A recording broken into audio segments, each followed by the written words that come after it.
Hello everyone, आज हम एक बहुत important topic that is doctrine of constructive notice के बारे में बात करेंगे, जो कि आपके लीगल एस्पेक्ट्स ऑफ बिजनेस का सब बहुत इंपॉर्टेंट टॉपिक्स में से एक है। काफ़ी क्वेश्चन इस पे बनते हैं। अक्सर कंफ्यूजन रहता है कि क्या है ये, कैसे क्वेश्चन में से अप्लाई करना है। तो चलिए एक ईजी एग्जाम्पल से इसे समझते हैं कि मान लीजिए मैं काजल स्पेस में जाना चाहती हूँ। मतलब मैं एक एलन मस्क जैसी कंपनी बनाना चाहती हूँ, रॉकेट लॉन्च करना चाहती हूँ, और मैं एक मून जूम लिमिटेड नाम की कंपनी के पास गई। मैंने कंपनी का लोगो देखा, उसमें स्टार्स, रॉकेट्स, मून ये सब बने हुए थे।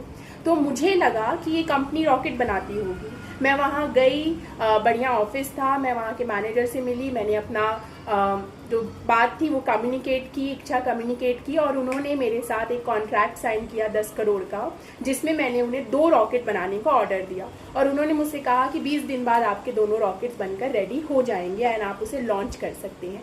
मैं बहुत एक्साइट हो गई, 20 दिन का वेट किया, लेकिन 20 दिन बाद मेरे साथ धोखा हुआ और मुझे रॉकेट्स की डिलीवरी नहीं मिली।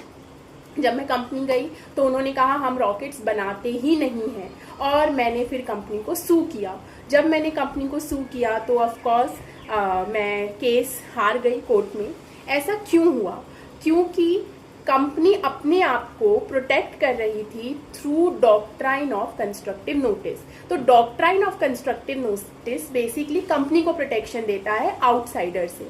ये कहता है कि अगर आप एज एन आउटसाइडर किसी कंपनी के साथ डील कर रहे हैं तो ये अज्यूम किया जाता है कि आपने उस कंपनी के जो पब्लिक डॉक्यूमेंट्स है, जैसे MOA, memorandum of association and article of association, पढ़ लिया होगा, तभी आप कंपनी के साथ डील कर रहे हैं। अगर ऐसा आपने नहीं किया है और फिर कोई गड़बड़ होती है तो उसके लिए कंपनी नहीं, आप खुद लायबल होंगे।